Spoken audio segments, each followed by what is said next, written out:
I don't know how many of you know David. He's a pretty public figure at this point. But he had his first UFO sighting at the old age of 7 years old. But when he grew up, he went on to become a space scientist with a bent toward human consciousness and spirituality.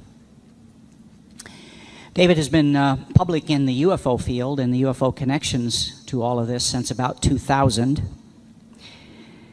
In 1993, he did address Congress on nuclear fusion. But most of all, David is a man with a heart about this big, a pure heart. And right now, his concern and his effort is focused on ways to save the planet, and most especially ways to save all of us. Please welcome David Sarita.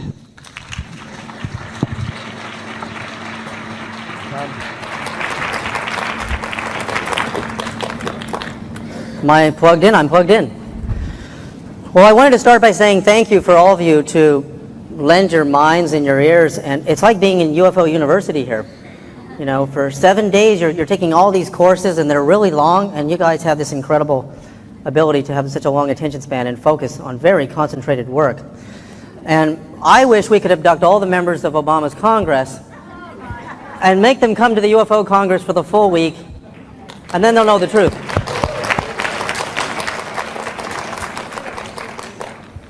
And thank you, Bob, and your family for having me here this year. It's really an honor. This is my favorite convention. Well, my talk today is about reverse engineer, the truth about alien technology. And the significance of this technology, to me, is having been an ecologist for over 25 years and personally planted over 1.25 million trees myself in springs and summers for 22 years in British Columbia.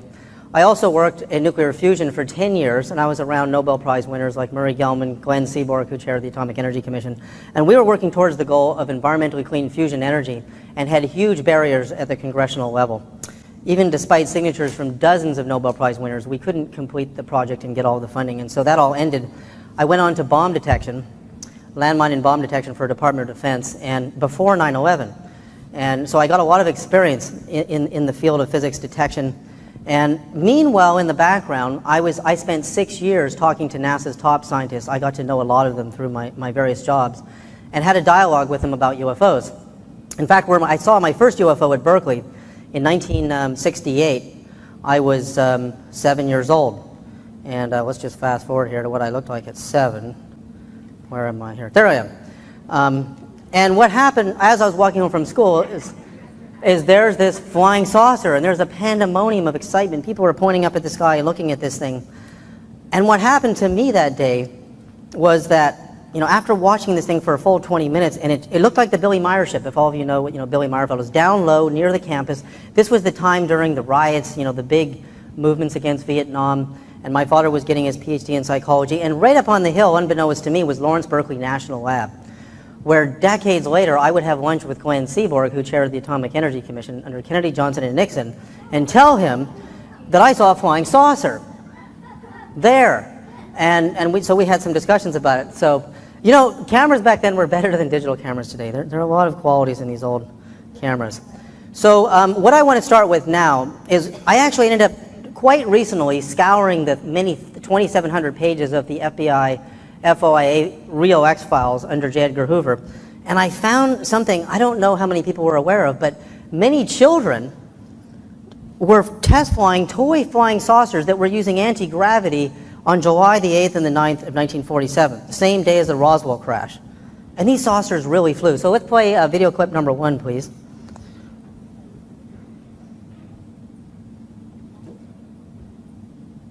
Trevor James Constable, a New Zealand naval radar operator in World War II, was the pioneer of invisible photography. In the 1950s in California, Trevor took these amazing photographs of UFOs over Landers, Giant Rock, California, where George Van Tassel was channeling extraterrestrials. The photos are so stunning to me because they show translucent discs of light, UFOs with dark holes in the center, identical to the NASA STS-75 UFOs from the space shuttle in 1996, in February 1996. So we have the same UFOs confirmed from 2 different sources over 40 years apart. So if you look at very closely what's going on, NASA is saying that these are pieces of debris floating right in front of the camera lens, And as they get in front of the lens, you get these fuzzy orbs of light called airy disks around them and giving the illusion they're UFOs. But if they were really that close to the camera, as NASA contends, how would they survive a long zoom? I did a very simple test with a digital camera, just like they're using. You hold a dime, which is bigger than any piece of dust you could find, and you hold it even a couple of inches or 6 inches in front of the camera. When you zoom in, you can't even see the dime. It disappears completely. And NASA's cameras zoom all the way in on the tether, which is 77 to 100 miles away from the camera, and the objects are still there. There's no way these are pieces of debris that are near the camera lens. There's no way, which confirms that they're actually as large as we say they are. They're passing behind the tether. The tether is 12 miles long. The UFOs are 2 to 3 miles wide in diameter, 1 to 3 miles in diameter, if they're right behind the tether. If they're further behind the tether than we think, they are much larger than that. And second, I confirmed with Dr. Joseph Newth III at NASA that NASA's video cameras can see into the near ultraviolet and the far ultraviolet, which is 2 bandwidths of ultraviolet, into the invisible spectrum where human eyes don't see. On July 9th, 1947, there was an incident in North Hollywood, in Hollywood, California, where people saw a flying saucer crash into this woman's yard and burst into flames. This is roughly the same time as the Roswell incident, which is roughly the week of July 7th through the 10th or the 9th of 1947. So a flying saucer crashes in Los Angeles. But what's amazing about the case, which is now listed under the Freedom of Information Act request on the FBI's website, this is a real case. What you're about to see are real photographs. They retrieved the flying saucer, and it's only 30 inches in diameter. 30 inches, and it's made of aluminum. And what really got my attention is that when you look at this thing, when they cut it in half and they opened it up, it's got a V-shaped notch and a black hole in the center. And if you look at the NASA STS-75 UFO, which I estimated 2 to 3 miles wide, it looks identically the same on the cameras. They can see into the invisible ultraviolet. You can see a dark hole in the center, you can see these strobing waves coming out of it, and you can see this notch cut out of the side of it. I mean, it's really quite remarkable. But when we actually look at what was found inside the craft, when we read the actual FBI documents, it says on the evening of July the 9th, 1947, a report was received in the Los Angeles office that a so-called flying disc had landed in the vicinity of Redford and Magnolia Streets in North Hollywood, California, and described it as approximately 30 inches in diameter. It weighed about 22 pounds. And in fact, we even have the address here of where it crashed, 11858 Magnolia Boulevard, North Hollywood. I mean, this is a very detailed report. But when they took the flying saucer and they cut it in half, and you look at these photographs, they found that it had a radio tube, it mounted in the center. So this thing was producing some kind of a magnetic field or some kind of waves, and produced anti-gravity. And they claimed when the FBI actually researched this, a bunch of kids claimed that it was an experiment. Kids, this is what they're claiming in this FBI report. I mean, 16 years old. This kid was 16 years old. He said he built this thing. And when you really look at it, if a 16-year-old kid could build a flying saucer in 1947, the same day as the Roswell crash, where did he get the information? Was he having telepathic dreams? In the last couple of months, he decides to build this thing. Is this really not? This is really an extraterrestrial satellite that's connected to the main craft at Roswell. And when the craft at Roswell crashes down on the ground, it loses contact with its satellite, the little probe, and they both crash. But why a 16-year-old kid? Why is a 16-year-old kid claiming this? And if a 16-year-old kid did this, where is he today? Where is anti-gravity research today? And then, why aluminum? Is there something about aluminum that interacting with electromagnetic fields that causes anti-gravity? When we look at Boyd Bushman, the Lockheed senior research scientist, he actually shows us an experiment, and he tells us that both copper and aluminum, when they're interfaced with certain electromagnetic fields and magnetism, produces anti-gravity. The point in showing that piece of video from my From Here to Andromeda DVD is there were actually quite a number of reports in the FBI files of children, and this is pre-internet days, who built aluminum flying saucers with radio tubes in the middle, and they actually produced anti-gravity. And I would just imagine that Department of Defense would probably abduct all of those kids, and they would be working for Department of Defense, and nobody knows about where they ended up. But what interested me is why children? And of course this would make a fantastic Steven Spielberg movie. Little kids getting downloaded information. Well, the same thing happened to me, but I wasn't 16, I was 7. And what I saw in the pursuing weeks in Berkeley were visions and dreams that I saw one set of lights, blue-green, spinning one way, clockwise, and then a kind of red-orange spinning counterclockwise on the same axis. And deeper than that, I was downloaded how the anti-gravity actually worked. And instead of becoming a psychologist like my father, who got a PhD at Berkeley, and my mom a lawyer, I wanted the answer to my UFO experience. I wanted to know what was going on here. I could not follow down the straight and narrow. And I got answers. It took me my whole life to eventually figure out that green and blue lights are a shorter wavelength than red and orange, and that between the clockwise anti-clockwise pairs was something called a differential. And what interests me also about the NASA UFO, you know, if people say these are out-of-focus orbs, I gave two arguments why. When you pan through the window on the airplane with the little ice crystals, you can't even see them anymore. And NASA's arguments were that, you know, little pieces of cookie crumbs or whatever are floating around the shuttle, the camera zooms through them and you get little orbs around them. But with those airy disks, nothing is in focus. I've seen them. They're truly out of focus. So why the Fibonacci spiral in the waveform, which you're seeing here? How did that show up? And so that begins a very, very deep investigation into a discovery that is actually quite amazing, into what we call differentials. Can we actually play video clip number 2 before we go to this? In crop circles, you have one lay of grass spinning clockwise and one lay of grass spinning anti-clockwise. I'm Barbara Lamb, and I have been researching crop circles in England since 1990. So at this point, I've had 16 consecutive summers of crop circle research in England. I've been into literally hundreds of crop circles during those years, and I am particularly interested in the lay of the crops right down there on the ground, as well as the overhead view of the crop circles. In this particular crop circle, in early August, in a place called Garsington, Oxfordshire, England, it was a very interesting spiraling of the crop, the wheat crop. You've got this portion spiraling along in a raised aspect. This is spiraling in a counterclockwise direction. But in the center of that portion of the circle, the crop is spiraling in a clockwise direction. And around the raised ridge, this crop circle is spiraling in a clockwise. So you have clockwise, counterclockwise, and clockwise again, all in the same circle of a larger formation.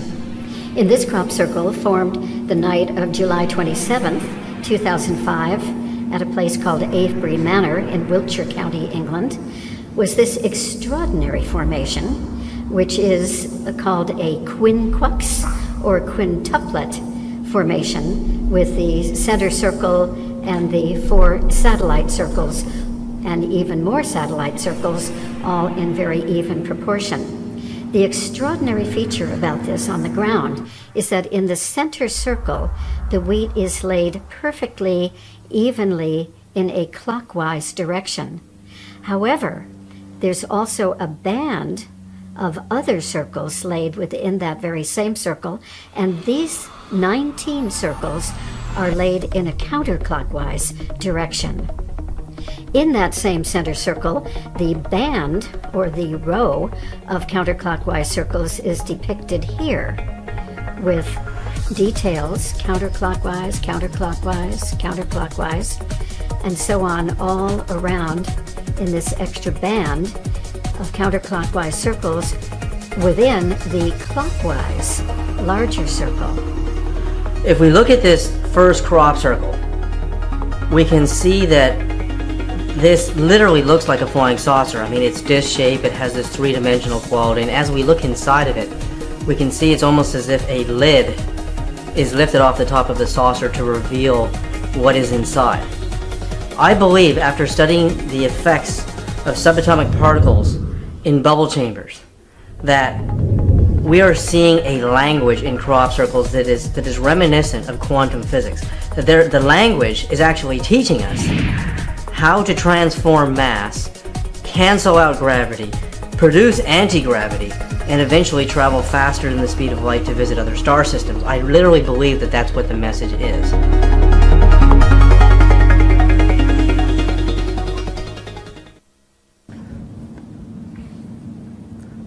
Yeah, I think we'll play the next clip in a moment. So this is kind of like wax on, wax off in the Karate Kid. You know, why we're learning about clockwise, anti-clockwise. I'm going to take you so deep into this by the end. And the grand finale in the end, we're going to examine videography of UFOs, where certain frames in the video you can see right through the UFO. This is Jeff Willey's footage. And we're going to see evidence of this. And we're also going to meet Boyd Bushman, a Lockheed Martin senior scientist of 20 years who designed the Stinger missile, which was called Red Eye for General Dynamics, who I was lucky enough to get an interview with because he had been following the works of John Hutchison in Canada, who was able to levitate giant cannonballs and all sorts of amazing objects using Tesla technology. Waves that have certain configurations and patterns. And Boyd Bushman ends up basically testifying that we shot down the Roswell flying saucer with a classified superweapon, which hopefully we'll get to that near the end, and reverse engineered the technology. There were aliens inside. He is in fact, if you do this exercise yourself, he's not like Bob Wazar, and actually he's friends with Bob Wazar. If you search him on the U.S. Patent and Trademark Office, Boyd Bushman, you'll find all of his patents, and they all say Lockheed Martin on them. So he is the real deal. He's got missiles that can pull 800 Gs on the turns because they actually are using reverse engineered UFO technology. But the key is in the counter-rotational spins and how they're configured. So my paper called Differentials, the Hidden Harmonic Codes of the Universe, will reveal this secret to not only anti-gravity but zero-point energy and things we can't even imagine. So what I did is, this actually goes back to my evidence, the case for NASA UFOs videos. I got tired of looking at wave models in just 2 dimensions, of just on a sheet of paper. You only have height and width, you don't have depth. So I invented something called a galaxy clock that can measure everything from the orbit of planets around a star to the orbits of subatomic particles. And for those of you who are really familiar with crop circles, you'll start to see a familiarity here in the patterns of the way some of these subatomic particles move. But I quickly, and of course, the way galaxies actually form. That's my phase 2 galaxy clock on the left. But without going into that, because that's an enormous exercise, I started looking for something called differentials. Newton's third law says that every action, if I move my hand, will meet an equal and opposite reaction.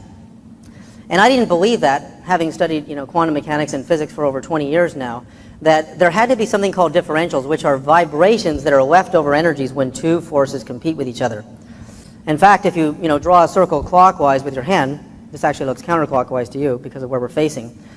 If another wave meets this wave and they're both spinning the same direction, you don't get any friction, so you don't get any vibration. But actually, what I found is everywhere there were these counter-rotational spins that as they move against each other, they produce vibration.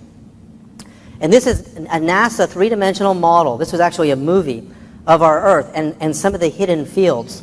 The purple toroid cross-section is the familiar Van Allen radiation belts. They're spinning counterclockwise, while the green belt, known as the plasma pause, spins clockwise. And the gray belt, the green is the plasma pause, the purple is the Van Allen, right. And then there's the gray lines, which are also, they're all going counter-rotational. But notice they all have different diameters and wavelengths. The green one is much larger of a loop than the purple one, which means as those fields vibrate across each other, they produce vibrational energy patterns, but there's a leftover energy. And I thought, this all goes back to my experience in the UFO, the counter-rotational spins. This particular paper, for people who are really interested in it, you can purchase it after the show at my booth. But even an ocean wave. For an ocean wave to curl, let's say this wave here in my hand is moving at 5 miles an hour this way, and this wave is moving at 6 miles an hour this way. When they collide, you have 1 mile an hour going this way left over. That's called a differential, or leftover force, and that's why the wave curls. And I noticed these things everywhere. The spiral arms on galaxies do not have the same wavelengths. And this is where I got into a big argument with one of the top quantum physicists in the world who wrote the book, The Particle Odyssey. This is kind of my Bible. For anybody who studies crop circles, you must read The Particle Odyssey. You're going to see the language of quantum mechanics revealing itself to you. This is a photo in a bubble chamber where they explode subatomic particles at near the speed of light, and they explode them in these cloud chambers. And just like if you throw a pebble through a cloud bank, it'll leave a little trail as the cloud moves away, as the rock is going through it. And they photograph the trails. So the pink trail you see there, I hope you can see that, is a shorter wavelength, meaning it's going to make an oscillation sooner than the white one, which is its counter particle. Which means when you compare the two of them together, when they compete with each other, there's a differential or a leftover, just like in the water. And when I wrote Frank Close about this, he said, well, that's only one photo. It's got to be a coincidence. And I said, well, here's another photo where you can, it's pretty obvious, actually. You can see that they don't have the same wavelengths. Well, these little particles, I believe, are the language that is actually in a lot of the crop circle messages. And as Barbara Lamb pointed out, you can see the clockwise, anti-clockwise weaves, but if you notice really closely, if you measure the radius from the center of the circle to the outer rim, they both have a slightly different wavelength, or radius, meaning one has a radius in the center of the circle here, and the other one is here, and they're on top of each other. And over and over and over again, I started finding these differentials in the quantum universe. And here's another example. The positron is red, and the electron is yellow, and they're actually really the same particle. Every particle has an antiparticle. And I started measuring the diameters of these and comparing the ratios to see if there were hidden harmonic codes, something beyond frequency. Beyond frequency that could be the secret to zero-point energy and even anti-gravity. This photo shows what we would think is a Fibonacci, for those of you who know the Fibonacci ratio, spiraling waveform. It actually isn't Fibonacci. I ended up doing some amazing math on this. And what I did here, if you take, if you can see the pink line at the bottom and the turquoise line, I divide them into each other clockwise and anti-clockwise. And the numbers I generate are 1.11111111. That's called a harmonic ratio between the two. Now, why 1.1111? Why not 1.692492, like chaos? Why such perfect harmony? And as you'll see as we go along, because we're going to meet Boyd Bushman at Lockheed, this is getting to the secret to how these UFOs fly. This is the language, in my opinion, of the crop circles. Now, I did a whole bunch of math on some of these guys, and I ended up dividing, I actually ended up challenging the golden mean. You know, the golden rectangle, you have the height, the length of the rectangle is 1.618 that of its height. And I ended up doing all this math to find out if there really is such a thing as a perfect golden mean. And it turns out there isn't. You never really get there. And I'm going to skip by some of this math because I want to get to my point much sooner than going through all the math. Now, this is an example of a proof on our own planet that we don't live on a true sphere. The diameter of the Earth, which is the distance through the center, pole to pole, is shorter than the diameter of the equator. And now if you spin those two waves against each other, you will get what's called a leftover number, which is actually harmonic. It's actually like a hum. It has a vibration. Archimedes was considered the greatest scientist in antiquity. From the 3rd century BC, he is really the father of modern physics. And I actually ended up finding out about Archimedes and his accidental discovery of differentials after I had written my entire paper. My friend Luke Gatto introduced me to this book, the Archimedes Codex. The Archimedes Codex sold for $2 million at a Christie's auction in New York, made the front page of the New York Times, and hardly anybody ever heard of it. It was the first time we had an actual copy of Archimedes' work. And what Archimedes did, he was the first one, if you look at the lower circle, actually I think my little mouse here, yeah, this guy right in here.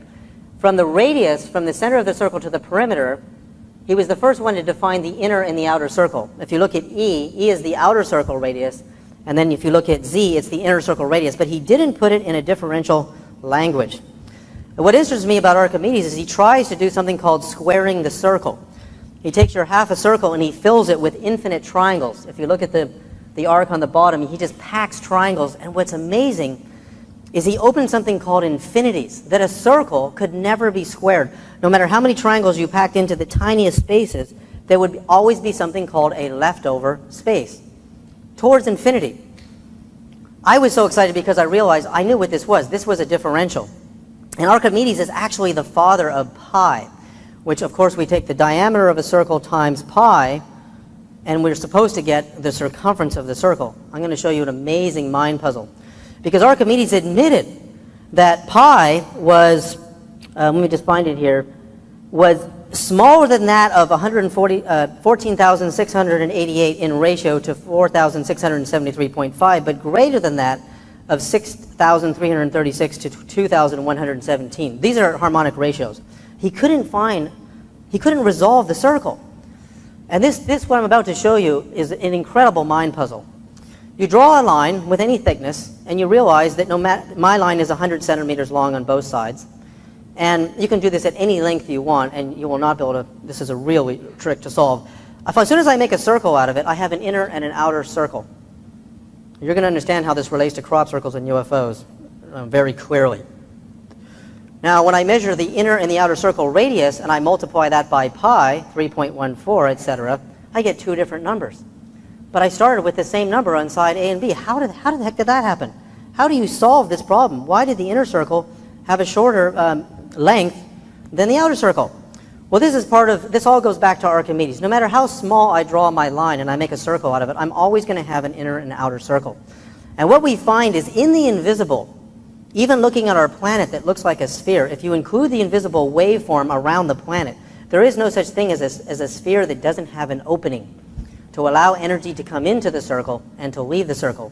This is the way electrons actually spiral in the quantum universe, and you'll notice there's all these different gaps as the electron spirals along. Those are openings. This is a very complicated subject which involves Cherenkov radiation. When you move light faster than it can normally travel through water or through glass or any medium that tends to slow it down, it emits a form of radiation. And I noticed that it's forming a vesica Pisces. How many people know the vesica Pisces shape?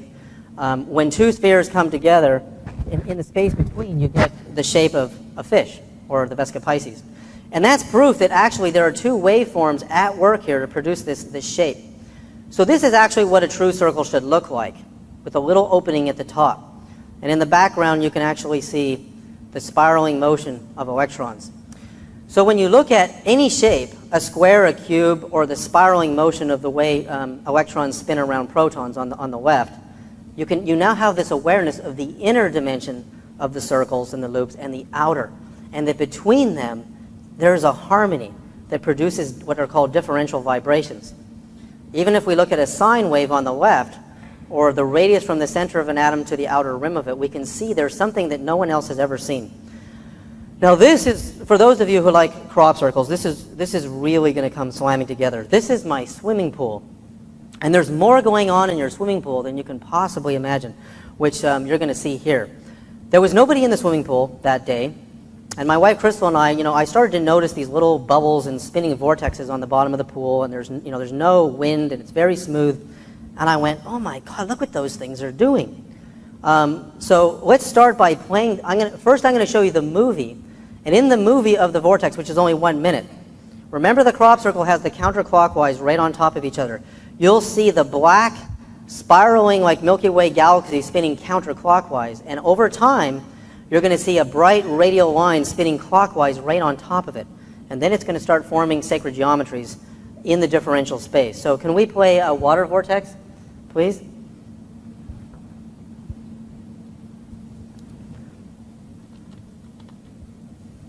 Oh, it's kind of skipping a little bit.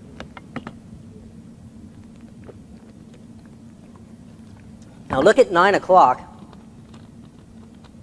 Now you see those bright lines. It's kind of in slow-mo here. And the bright lines start to emerge, and a lot of interference patterns form at 9 o'clock.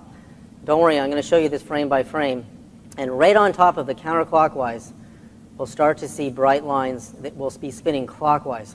It normally doesn't play like this, it's actually somehow in slow motion here.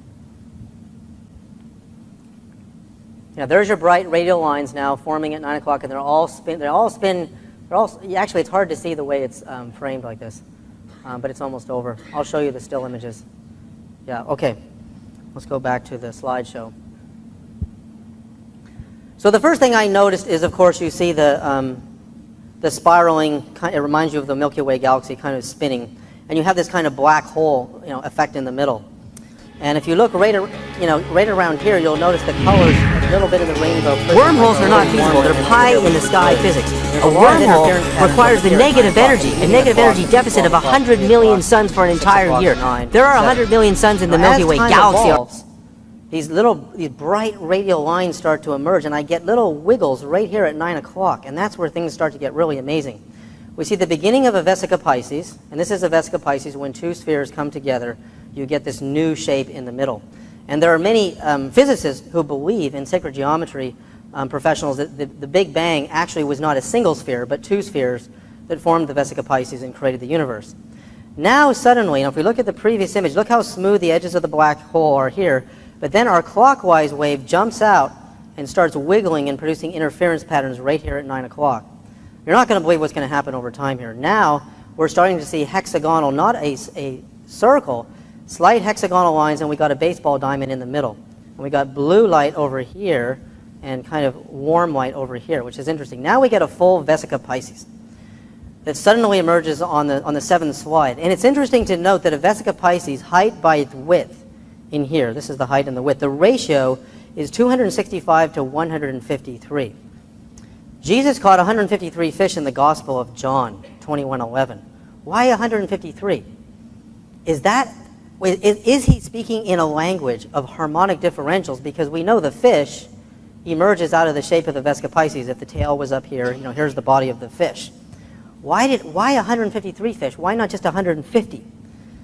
I mean, probably he was speaking in a language far ahead of his time, that the secret to manifesting anything, energy, how the yogis in India manifest food, palaces, stones, out of the thin air, is they knew these secret harmonic codes, something beyond frequency.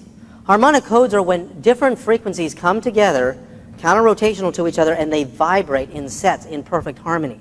As opposed to, let's say we were the Beatles rock and roll band and I wanted to sing for them and I ruined the entire harmony. I would be out of harmony. Every single one of these waveforms is in a perfect harmony, and as they overlap, they produce harmonic codes. And those codes have meaning, very profound meaning. I'm doing incredible experiments on this in my lab. Now this really blew my mind, because if you look at 9 o'clock over here, we have a cube, a diamond, a cube again, and a rectangle, and then we got this blob over here. And notice the middle, the spiraling vortex has separated itself off. That's because the clockwise, counterclockwise waves in here have actually created shapes, architectures. How the heck did that happen in a swimming pool? And why in crop circles the counter-rotating fields produce all these sacred geometries? It's the hidden harmonic codes that do this. There is intelligence behind the crop circles, but it's the counter-rotational spins that, because they're pulsed as the waves hit each other, they produce shapes, geometries, and they emerge in a pool of water. And then, of course, here we can see all kinds of interesting shapes, slices of a pie. And here, if you can see in three-dimensionally, adjust your eyes, we have a donut, a toroid, almost in three-dimensional space. Here's the hole in the middle of the donut, and here's the rim. All these geometries appearing because of counter-rotational spins. And here, by the time the interference patterns got very evolved, we've got in the middle, if you can see it in here very faintly, it's a pentagon, which is kind of weaved inner and outer with all of our different shapes on the outer rim. So that's just the beginning. How do we get to the secret to anti-gravity? How do we get to understand that this is actually the secret and the language hidden in the crop circles? Let's play the next video, please.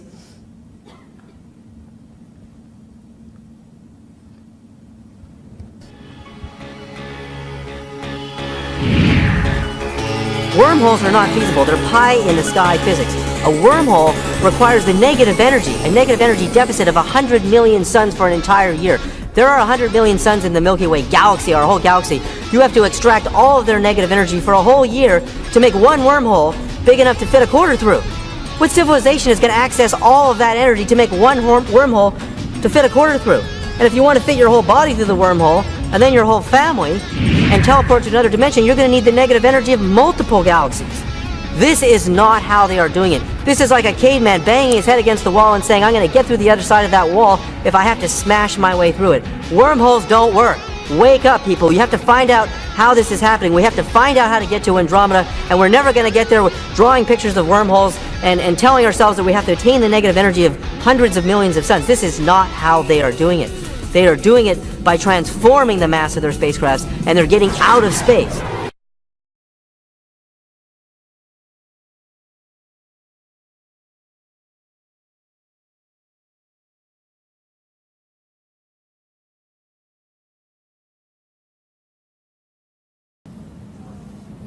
I mean, that's pretty powerful testimony, considering who we're talking to.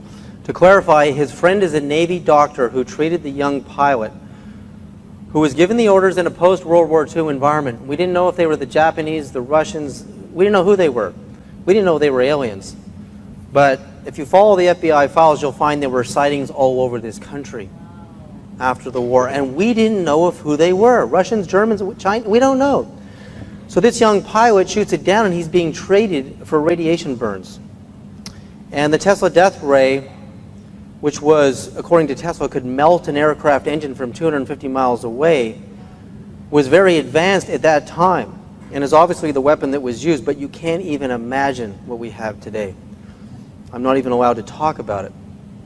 And that's why the UFOs are all in Mexico, because they're scared. I mean, they're scared of us. And what interests me about this particular craft is they never fired back. Even in the Battle of 42 over Los Angeles, the ETs never fired back. Well, when we fly missions to Mars and satellite missions around the solar system, we don't arm our satellites and our spacecraft. And there have been incidences of where we've lost satellites because they've been shot at by extraterrestrials. So why would an extraterrestrial race that would, you're coming to Earth and it's like, hello, you guys, here we are. And what I believe actually happened, I have 29 minutes remaining. That's great. This is what I really believed happened at Roswell. This is very science fiction, because it all comes full circle, back to the kids. Why did the ETs appear to kids all over the United States, give them the same blueprints to build flying saucers out of aluminum with radio tubes mounted in the middle, and they flew? And while the FBI is investigating in our military big flying saucers, from Kenneth Arnold's sighting in June near Mount Yakima in Washington to the sightings in Idaho by the United Airlines pilot, and then over Portland, Oregon on July 4th, there's 9 UFOs over there. Then they're down at Edwards Air Force Base, and then they're at Roswell, and these toy saucers are in the way. What were the ETs doing? And this is what I believe. This is science fiction. I can't prove this. It's intuitive. We detonated the first atomic bomb at Trinity Site, New Mexico on July 22nd, 1945. And then we detonated over Nagasaki and Hiroshima in August of that same year. Now it's interesting that 2 years later, there are several flying saucer crashes on all sides of Trinity. Roswell's, over 100 and something miles to the east. Then there's a saucer crash near there. Then there's the plains of St. Augustine. Why all these saucer crashes, and why? There's 3 of them. And the number of UFOs that were seen with Kenneth Arnold in Yakima, Washington was 9. Over Portland, Oregon was 9. And over Edwards Air Force Base was 9 on July, I think Edwards Air Force Base is around July the 9th or 10th. And the crash at Roswell is around the 7th or the 8th, etc. Stanton Friedman knows better than I do on that. Well, what if the ETs could see that in the future we were going to destroy ourselves and destroy the planet? And they would, at the moment of that explosion, whether it tore a fabric in the hole of space-time and they came through it, and slowly the hole was closing and they only had so much time. This is a little bit science fiction for you. And they were visiting these children, just like in a Spielberg movie, and downloading the blueprints to these kids, hoping that one of them would grow up with the answer to this technology so that in the future we wouldn't be using nuclear energy, we wouldn't be burning fossil fuels and destroying our... I mean, even if you don't believe in global warming, who doesn't like clean air and clean water? Destroying our rivers and our streams in South America because of all these oil companies. What if the ETs, the positive ones, gave the children the messages, hoping one of them would grow up and deliver this technology? Now, I'm not saying it's just me. I'm one of them. I probably didn't even get as much information as these kids did that successfully flew flying saucers. But where did they end up? Can you imagine their families when they get this? The men in black show up at the door and say, we have to take your... Actually, the boy who built the flying saucer that crashed in North Hollywood worked at Chevron, 16 years old. Where do these kids end up? There must have been in some kind of an arrangement where they ended up in the early, Convair and Boeing in the early days. And in my film From Here to Andromeda, there's many more of Boyd Bushman and many other fascinating people on the subject of UFOs. Where did these kids end up? That's what I want to know. Because the message still hasn't reached the masses. It still hasn't reached the masses, and it still hasn't saved us from destroying ourselves. I believe there, in Boyd Bushman's courage, considering who his employer is, and that they could take away his pension, Lockheed is the biggest defense, bigger than Boeing when it comes to, you know, the Air Force and the aircraft they build, is risking it all to come into this community from a corporate level. A man who has a background in weapons, and he's told me my weapons have killed, I can't even tell you how many people. So to me, it was almost like looking in the eyes of a Darth Vader who had turned to the light, who had seen the light, and before he dies, he wants us to have this. And he sincerely told me, he really wants humanity to have this technology so we can save ourselves. The problem is, at the congressional level, even Obama's new head of national security advisor, James L. Jones, is making investigations into anti-gravity. And I heard this reported through, I think, the X people, that, and this was in the press, that he found the Byfield-Brown effect on YouTube. If a 4-star general, and there's only a handful of 4-star generals, have to go to YouTube to get information. Oh my God, I have to introduce him to some of the people I know at NASA who are studying this phenomena, Boyd Bushman and many others. And also I want to say that I get amazing calls, and recently my friend Charles Brown disclosed in Stephen Greer's Project Disclosure. He was an amazing ace pilot in World War II, and his life was spared by a German ace pilot. And the two of them eventually met each other, and he advised many presidents on UFOs, and we were really good friends, you know. I don't know why I'm getting emotional, but Charles Brown wouldn't go very public about what he knew about UFOs, but it was his favorite subject. And he was very close to getting a movie deal about his life story, but it never happened, and he recently, you know, passed away. And I really cherish a lot of those Air Force and military pilots that, you know, take the time to write me, and we talk to each other, and they give me their deepest insights into where I'm headed and convincing me that I'm on the right track. And part of that is what keeps me going. But Charles Brown left us recently, and he never got to tell his whole story. And there's many more like him. There's many more Boyd Bushmans in Boeing and Lockheed. There's many more people like him in NASA, and I hope they all start coming forward, and I hope our President Obama gets a Congress like this Congress. Thank you very much. I'll take some questions, and for anybody who's interested in my other films on consciousness studies and physics and some of these pendants, you can see me at my table. But we have about 20 minutes left, so I can take some questions.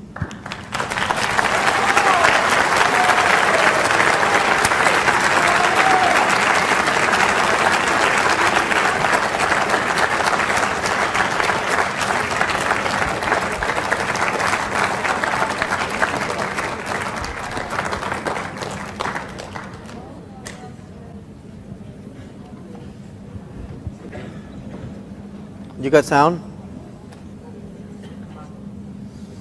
Testing, testing. Testing, testing. Yeah. Yeah, first of all, like, wow, that was really something. Thank you. I'm probably way out of my league here, but I will have a couple of questions. Are you familiar with the Twin Tower UFO sighting? Oh, yeah. I actually watched that live from Saudi Arabia. Saudi Arabia? Yeah. I was in Saudi Arabia on 9/11. That was almost certainly a human, or a human. There was a couple of CNN clips of UFOs near the Twin Towers, and all of a sudden they weren't on CNN anymore. They removed them. And actually, Dan Aykroyd told me about them. And very interesting. That's all I can say about that. Okay. Are you comfortable with our ability to scale down this technology to, I don't know, use in a car, sort of, for personal transportation? Well, the first thing that Boyd Bushman and I talked about was, I'm unplugged. Oh, now I'm back. The first thing that Boyd and I talked about is, what if you could take a GM Hummer, a gas guzzler, and put gravity cancellators on all four wheels and cancel out 50% of the weight? Well, the fuel economy would double. You would get maybe 24 miles to the gallon to a Hummer. And what if you canceled out 75% of it? We could all be driving big, luxurious cars. And there is some fears about us all flying around like the Jetsons because not all of us know how to fly yet. And we'd all be crashing into each other. So that would be stage one. If you can cancel out a lot of the weight charge of gravity, your fuel economies or the different types of even electric cars would be phenomenally powerful. And just one last question. Is it your sense that the recent downing of that plane had anything to do with this ray technology? The recent downing of the planes in New York, actually there were two Yes. cases in New York now. The second case, everybody died. And I think that was upscale. I mean, there's no way, I always look for scientific proof. I'd want to see the radar. I also understand that electromagnetic field weapons that are beyond scalar are invisible. There's no munition, there's no smoke trail, there's no missile. You can't see them. So they're really the most dangerous weapon of all. In fact, luckily, recently, I had a meeting with the Undersecretary of Defense Cohen for Homeland Security in Hollywood, who was educating all these Hollywood producers. I don't know how I ended up at this meeting, but it's a long story. And in the end, I introduced him to a very important physicist that I used to work with on bomb detection for Homeland Security. And then I said, are you aware of electromagnetic weapons or beam weapons that have no munitions? Do you have any understanding that if these kind of weapons got into the hands of the wrong people, what could happen? And the subject just simply terrified them. I have a question. This was a great thing. About Nancy Pelosi, are you going to talk to Nancy Pelosi about Disclosure Project? And if you do, what would you say to her? Who's Nancy Pelosi? I know that name. Sorry. I don't know who that is. She's the Speaker of the House. She's the Speaker of the House? Oh my God. Well, what we have to tell her is we want their Congress to come and learn from our Congress. That's what I would say to her. Thank you. Do you know the difference in time on the drop test that was made? One stone hitting sooner than the other. Do you know the difference? They did the test 9 times because Boyd wanted to confirm at Lockheed at the tower, the 59-foot tower where they dropped him. But the exact times, and I was really interested in that because it's only 59 feet. That's not very far. So if you can see a difference in the rate of fall in only 60 feet, that is phenomenal, even if it's visible. But the exact ratios, I don't know. No, I can ask Boyd that. But wouldn't you have to worry about whether it would be air resistance difference? No, because that heavier objects, spherical objects, and they were spherical, both of them. He wrapped a plaster around the north-north magnets, and then another one that looked identical. It would be exactly the same. No, in 59 feet, aerodynamics would not show any change. In fact, let's drop my pen and this little guy here, and we have aerodynamic problems, and they both fall at the same rate here.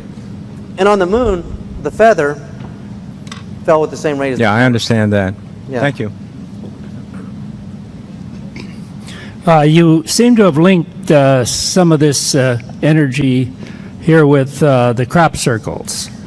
And what exactly is the mechanism by which that energy is applied to the crop to make the crop circles? And in connection with that, now there recently apparently have been some rectangular crop circles. They're not all circular. And I've seen also where there's a little bouncing ball of light seems to be associated with those crop circles. Can you comment on any of those?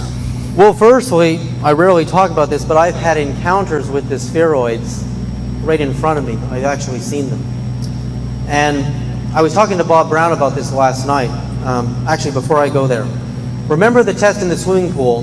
The interference patterns at 9 o'clock between clockwise and anti-clockwise produced rectangles, triangles, diamonds, all kinds of shapes. So interference patterns, depending on the way they're configured and the timing of the pulses, can produce any geometry you can imagine. Just like the sound of the sun produces beautiful geometries in water. You can take chaotic tap water, which looks crazy if you flash freeze it, and then you beam the sound of the sun at it and it completely reconfigures. Why the geometries? Because the geometries appear in the harmonic ratios, precise. These ratios are very precise. And if you look in the incident of Jeff Willey's UFO, and also if you look at the ratio in the Meyer UFOs, these ratios are so, I mean, they need to be tested. The tests that I've done have produced, I'm convinced that there is over unity happening. Even my little stones can cause your body electricity to, on a little voltmeter, to go higher. Why? Where's the extra energy coming from? Why was I only, 4 100ths of a volt, and now I'm 108 hundredths of a volt? Where does that extra energy come from? It's because, in the 0 point field, to get to the 0 point field, you have to know the language of the harmonies of these codes. But interesting enough, going to the spheroids and the crop circles, I believe the crop circles are intelligent.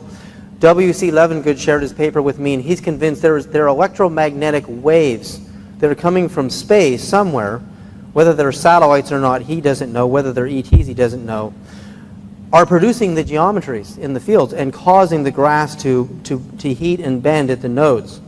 The fake circles are not worth doing any math on. I mean, once you eliminate, if somebody has crunched the grass, then I'm not interested in doing any math on the circle. But if you can at least get to that point. Now, the little spheroid beings, and some of them are quite large, this is amazing.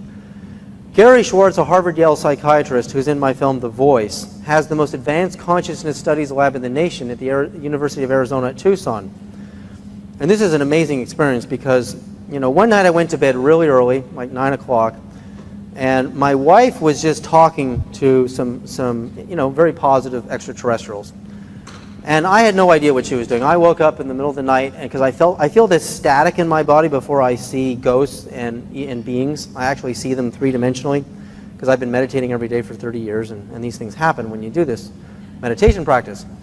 And I saw these little basketball guys, burnt orange and turquoise, and they were moving around like this, 3 of them spinning around my wife's head, and they shot through the ceiling, and I went, oh my God, and I really saw this. And my friend Joseph Mark Cohen, a Jewish Kabbalah teacher, told me that these little spheroids in the crop circles are the Arcturians from the star system Arcturus. And I had already met them before in the same fashion. Spheres, speaking to me in perfect English, hovering in my room right in front of me. I know that sounds like science fiction. But what interests me is Gary Schwartz comes to me and he said, David, when that was in this past November, he said that same week, very shortly before that, the military came to him and had this new ultra-infrared camera. You think of the FLIR cameras in Mexico and how they saw the UFOs, right? And these cameras can see so deep, the new one can see so deep into the invisible infrared in specific strata, very precise areas of the infrared that no camera's ever seen before. It was made by Mitsubishi. And the military said, Gary, can you help us? Because we're seeing things on this camera we can't explain. And he's a psychiatrist, and he does a lot of research with psychics who see ghosts and phenomena, and he has cameras that can see into the invisible. He said, David, you got to come to my lecture, because exactly what you saw, you're going to see on film.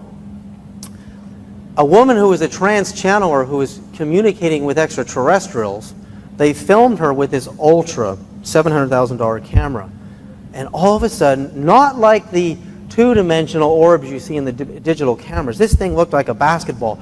And it was moving around just like the guys I saw, woo, woo, woo, like really kind of fun, like a bee, buzzing around her head and whew, took off. Exactly as I had experienced. So I was excited about that because it was confirmation in the invisible that these spheroids exist and they are intelligent.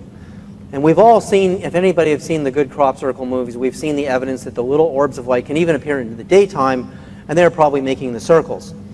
And possibly they are from Arcturus or other star systems.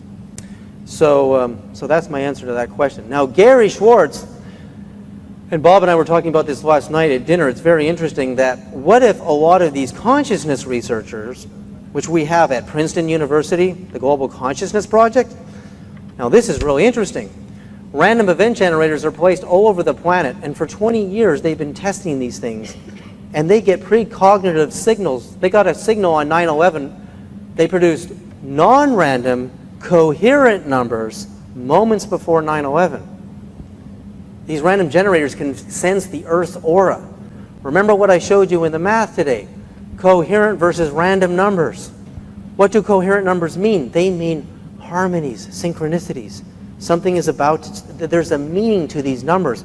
And every single time at Princeton, this is where Einstein taught, they're searching the aura of the planet. The scientists in Russia, this is mind-blowing technology. There's a new camera that can see the entire aura in 3 dimensions. It can see how much energy all of our chakras are putting out in real time, how well they're talking to each other, how well aligned they are. And this scientist has 4 PhDs at St. Petersburg Tech University in Russia, and he's telling me about these new sensors that can see the real-time universe. So if we point our telescope at Sirius, the brightest star in the sky, it's 8.7 light years from Earth, we see it where it was 8.7 years ago. But mathematically, they can calculate where Sirius really is, and it's black, and they point these sensors there, they get a signal. Intelligent signals, they appear. Einstein discovered something called spooky action at a distance, which is instantaneous communication at a distance. Scientists have actually measured communication between little microbes in water dishes on the planet Earth suddenly go crazy around 8 minutes before a solar flare actually, when a solar flare emits on our sun, it takes over 8 minutes for it to get here. They're already reacting to prepare themselves for the solar flare. Now, water is hydrogen and oxygen. The sun is hydrogen, oxygen, and minerals, just like water. They're communicating faster than light. So these little water sensors are being tested in Russia, and these guys, forget SETI, forget looking at radio waves. They're not broadcasting in radio waves. We can use these real-time sensors to make contact with extraterrestrials in real time. And so I think it's going to happen. Gary Schwartz and a lot of these researchers are very interested in the UFO phenomena and the ET contact phenomena. And hopefully, some of them will start speaking at this conference. One more question?